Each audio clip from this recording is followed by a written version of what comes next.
Hello everyone, welcome to my YouTube channel. So today I'm going to continue to talk to us about the poor eye staining, the factor that could lead to poor eye staining and what we can do about that. So I had already mentioned some few points. Obviously you can watch my videos on the other point that I've mentioned. Okay, I want to make sure that I complete all the points. The reason is that when you go for interview, anyone that best suits you, you can be able to use them. Okay, you don't have to use all of them, I think. Anyway, but today I want to continue to talk to us about the tissue section thickness. Before we continue, my name is Dr. Emmanuel Obodo. I'm a biomedical scientist and I'm also a lecturer in biomedical science here in the United Kingdom. Okay, so yeah, let's get into that.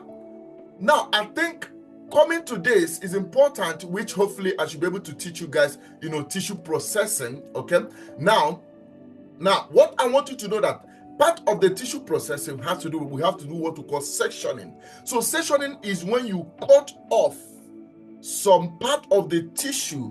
Okay, you want it to be thin and you cut it off along with the embedded wax. I hope that makes sense. Okay, so now that is section. So now the thickness of the section could directly or indirectly impact on the eye staining. So tissue section thickness could affect eye staining, could contribute to poor eye staining. How can you be able to do that? For example, imagine that the section is not as recommended, it's not as thin as recommended. Let's say it is thicker than recommended. It's supposed to be thin, but if it is thicker than recommended, what it then means is that because of the micrometer of that of that tissue is thick. Okay, that could affect how the antibody could penetrate. I hope that makes sense. Okay, and because it will affect how the antibody will penetrate, it may penetrate better this way and may not penetrate better that way, and that can give uneven staining. Does that make sense?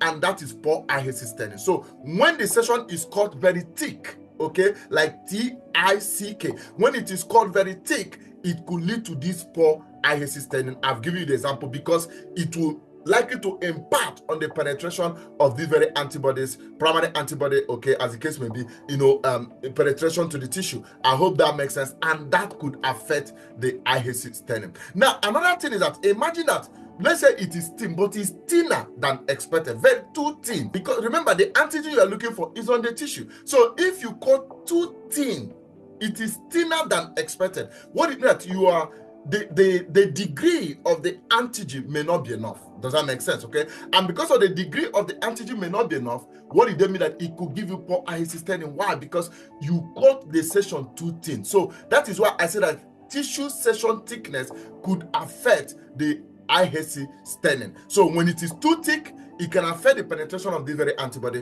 When it is too thin, you may have reduced the required amount of the antigen that's supposed to be on that tissue for the antibody to be able to bind. I hope that makes sense. Okay, that is why ideally when we are cutting tissue section is expected to be between maybe 3 to 5 micrometer. I hope that makes sense. Okay, so anyway, the point I want to make is that the way the section, the nature of the section could directly or indirectly impact on the eye staining. When it is too thick, it will affect it because the antibody may not be able to penetrate, and when it is too thin, it will affect it because the amount of the antigen required may not be enough because it is too thin. I hope that makes sense. Yeah, now that is why sometimes, of course, if you do notice that, of course, there's nothing wrong for you to be able to test different thickness. Okay, so you could decide to cut different thickness, cut different sections of different thickness. Okay, cut it, let's say if you say between 3 to 5, you could cut 5, you could cut 4 point something, whatever. You could cut different sections and then stain it and see the one that is best for you. In other words, you could actually, in trying to solve the problem of the poor eye staining,